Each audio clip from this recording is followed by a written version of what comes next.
Morning, everybody. Glad you could join us here as we continue on through creation to Christ. Today, we're going to be going over Israel and Egypt and continuing to work our way through the creation to Christ study. So, thanks for joining us today. And without further ado, we're going to get right into it. So, last week, Jesse went over the story of Jacob in Israel and leading up to the Israel's time in Egypt. We see that Joseph and Jacob at this point in time have died, and all of their generation has died off. So there is a new generation that has started in Israel, and they have moved into Egypt and not into the land that was promised by God to Abraham, Canaan. Israel in this time continues to increase in population and number and become very powerful, just as God has promised. Their descendants continue to multiply, and we see that their numbers grow rapidly. Specifically in Exodus 1, 6 through 7, it says, "In this time, Joseph and all of his brothers died, ending that entire generation. But their descendants, the Israelites, had many children and grandchildren. In fact, they multiplied so greatly that they became extremely powerful and filled the land." So in this time, we know that Israel is in Egypt. They have multiplied tremendously, and now a new Pharaoh has come into power in Egypt. Not only has a new Pharaoh come into power here in Egypt, but he has also decided to enslave the Israelites. So the Israelites who were just living in Egypt and working in Egypt, they're now going to be enslaved in Egypt by the new Pharaoh's command. And he does this for a purpose. He recognizes that they're growing in power and that they're growing in number, and this scares him. He sees this as a possible overthrow in their government. So the plan that Pharaoh had created was to serve two purposes. One, to control the Israelites so that they couldn't continue to multiply, but also to help them build powerful cities, specifically Pithom and Ramses as supply centers for the king. We have to remember throughout all of this, we see that Satan is alive and he's active. He knew that the promises God gave and that Eve's offspring would crush his head. Understanding this, we know that everything God does and everything that God allows is specifically for a purpose. And this purpose is to bring about the male that he had promised to crush Satan's head. And Satan is also working in these same type of facets where everything that he is trying to do is to stop the male from coming from the line of Eve to crush his head. Okay, back to the Israelites. So now we know they're in Egypt, we know that they're enslaved, and we know that Pharaoh is coming up with plans in order to limit their power because he's scared. So specifically, Pharaoh demands that all Hebrew boys be killed at birth. Pharaoh, we see it here in Exodus 1, 15 through 22. Pharaoh ordered that all baby boys be killed and the boys be thrown into the Nile River. Satan was acting here, and we need to understand that he was using Pharaoh as an instrument to try and stop the deliverer from coming out of Egypt, specifically the Israelites. He was trying to stop this from happening. And he believed that it was twofold. If he could control the Israelites and he could stop all males from being born or being killed when they were born, that this would prevent the deliverer from coming from Israel. So for the Israelites, everything sort of seems to go crazy and go from bad to worse. They finally turn back and say, you know what, we can't do this. God, we need your help. They remember the promises that God made to Abraham, Isaac, and Jacob, and they say, we need God to act. The Israelites continued to groan under their burden of slavery. They cried out for help, and their cry rose up to God. God, hearing their groaning, he remembered his covenant promise to Abraham, Isaac, and Jacob. He looked down on his people from Israel and knew that it was time to act. So we have to ask ourselves, why was it time to act? Well, this is twofold. We know that out of this, there was a young woman from the tribe of Levi in Egypt who had a son.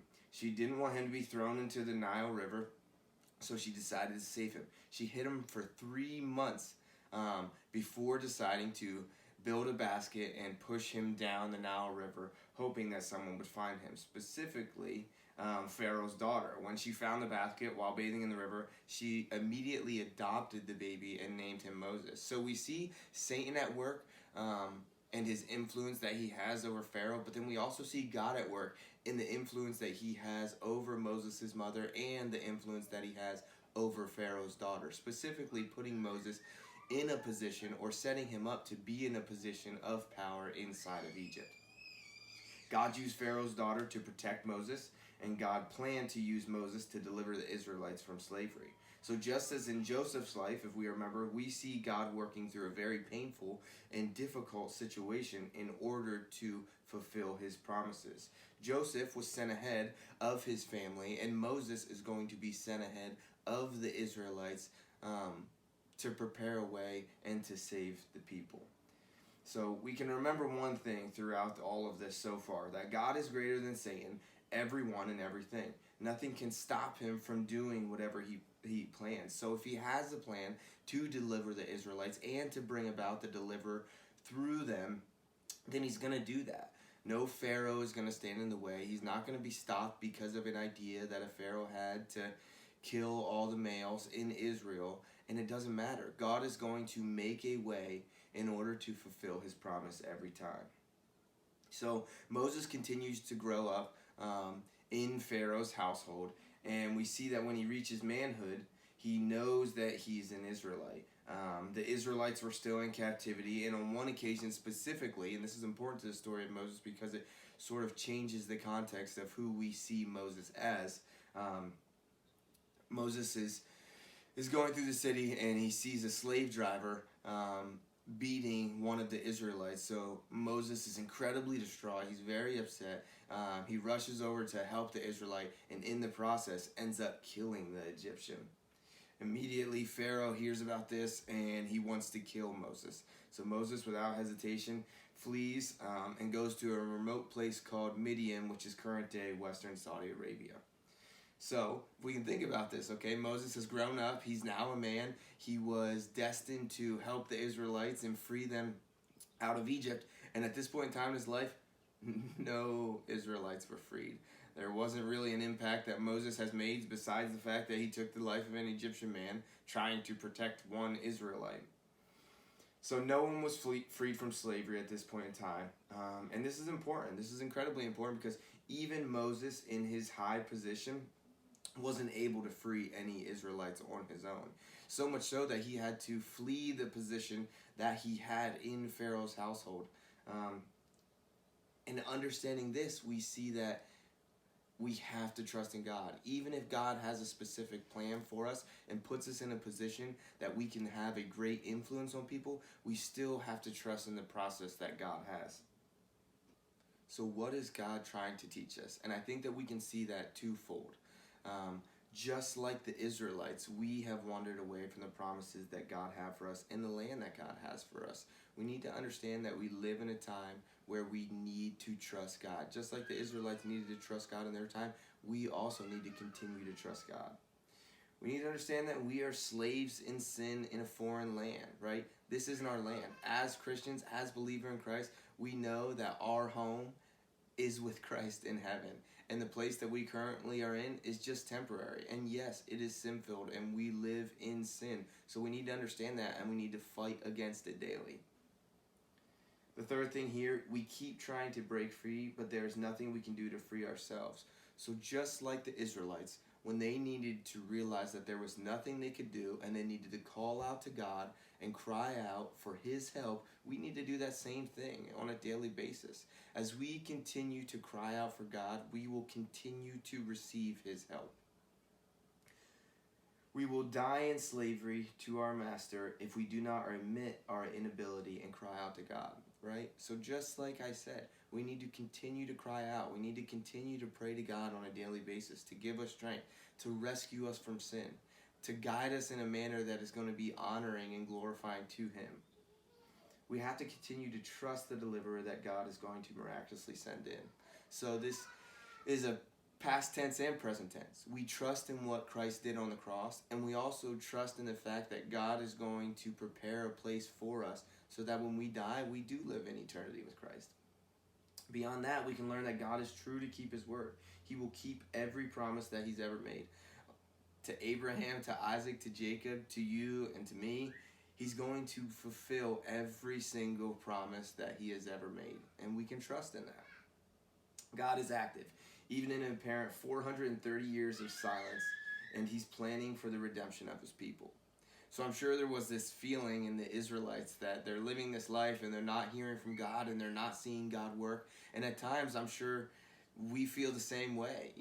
Is God working? What is God doing? Is God helping us? But we can rest assured that even in these apparent times of silence, whatever it may be, God is working actively in every day. He's working in the lives of you and of me, and he's working in the lives of all the Christians and believers here on earth. And we see that God even works in the lives and allows things to happen in the lives of non-believers. So we can trust in that even if we don't specifically see him in our own life, that we know he's working for us. And that's one of the promises that God's made. God is often, if not most often, using suffering and difficult situations to accomplish his will. And I think that this is probably one of the more difficult things we as Christians have to understand and face, is that through suffering, it's okay. God is going to use this for something great. And even in the 29 years that I have here on this planet, I've seen this acted out multiple times, that in times of suffering and adversity is normally the times that God is using to mold and grow us throughout these situations. So trusting in that and understanding that this suffering has a purpose is incredibly encouraging. And then finally, no one, not even the most powerful leaders on earth, can resist the will of God. So it doesn't matter who's in power, right? It doesn't matter if it's a pharaoh in Egypt, or if it's the president of the United States, or if it's a foreign power that we're unsure of. It doesn't matter. We know and we can trust that God's sovereign, that he is going to continue to do what he says he's going to do and fulfill the promises that he's made to us. So that's the overview here. That's the lesson here for Creation to Christ, lesson number 14, Israel and Egypt. We hope that you guys can join us this Wednesday as we continue to have our weekly Zoom meetings. It's something that Brooke and I look forward to every Wednesday night. So hopefully we see you guys then, and make sure that you get out there this week and complete the family photo challenge. We got a couple of them already and they are phenomenal. So thanks for tuning in. We'll see you guys Wednesday.